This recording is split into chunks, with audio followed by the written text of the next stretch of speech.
Blessings, everyone.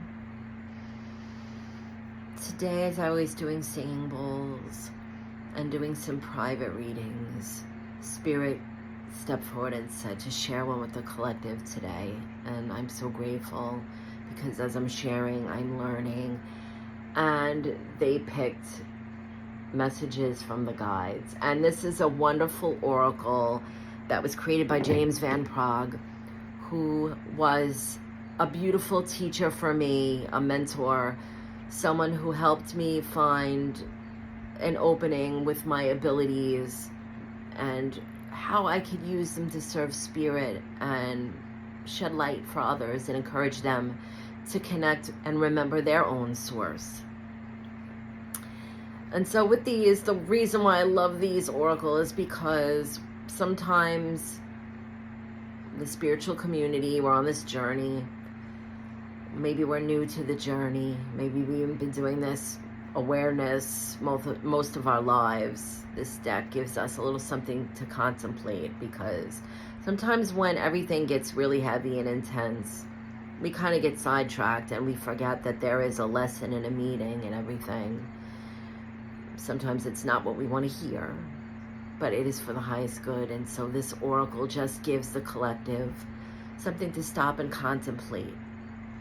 So first I would like to say thank you to Source for allowing me to be the medium of light. And I ask the guides to please blend with my energy so that with your presence, I can help bring a message for the highest good. Thank you. I'm grateful.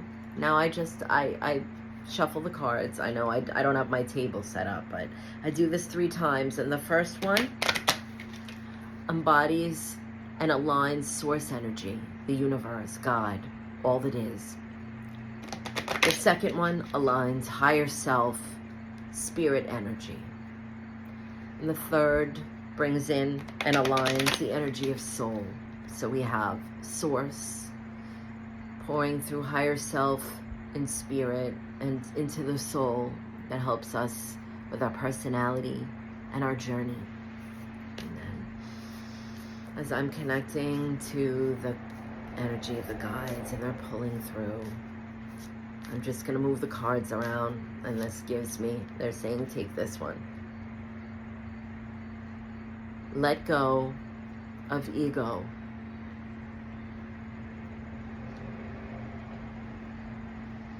And as I'm blending and listening,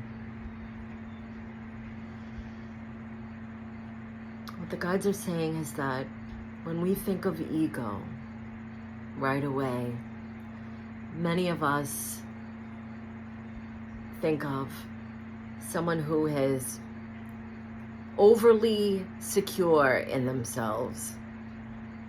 Perhaps someone who is not able to step aside and take a loss sometimes. Someone who is conceited or believes that they're better than someone else. Or maybe they think that they've accomplished more. When we think of the ego, sometimes we go right to that space. But the guides, they're saying there's more to the ego. And it's not something we have to eradicate. The ego is something we want to work with. It's a tool. It shows us where the balance is.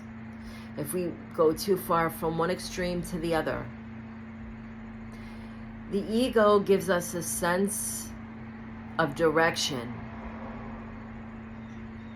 when we balance and flow. What they want us to understand is the ego can also be that voice that loops in our mind and tells us that we're not good enough, or makes us second guess a choice. The ego can tell us that we're not that one in a million, or that we haven't done the right thing or a good enough job. The ego can make our traumas seem so much bigger than they actually are. They're giving me the example, like when you wake up and maybe you go to hit the alarm clock, if anyone still has one, even on the phone, and you accidentally spill your coffee, and then you go to take a shower and accidentally all the body wash squirts out of the tub, and then you get in the car and you realize that you need to stop and get gas, and it's just so on and so on and so on. And then we start saying to ourselves, oh, the universe is out to get me, it's such a bad day. And we all have those days. But they want us to know that the ego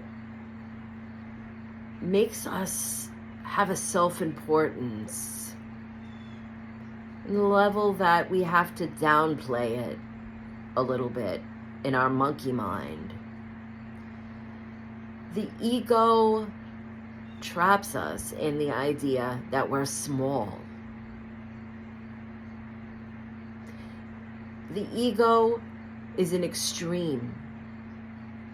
And any focus on self, whether it's that pity party that we're throwing because we're having the bad day, or something, they're showing me, I just had a little bit of an accident with my leg and went into that space of, oh, I've had enough accidents. Oh no, why now? Why me? I just got into my fitness, and they're gently reminding that these things are all experiences. And as I said before the reading, they're reminding me that there are lessons in all of this. And the ego clouds that up with right away the emotional reactions, overdoing all of it, whether it's one extreme of focusing on how aesthetically beautiful we may believe we are, or how much money we make, to the other extreme of seeing how in our minds we're telling ourselves that we have nothing or that we're not attractive. It's focusing on self to the point that we can't notice anything outside of that. That is the imbalance of the ego. So both of these things can cause us a disharmony, and they want us to let that go. To remember that there's something much bigger that's going on within us than just the ego. And we're not at a battle with it. We're not going to eradicate it. Those that tell us that we must surpass the ego and meditate past it or transcend the ego. We needed it here to have this duality. We need the contrast.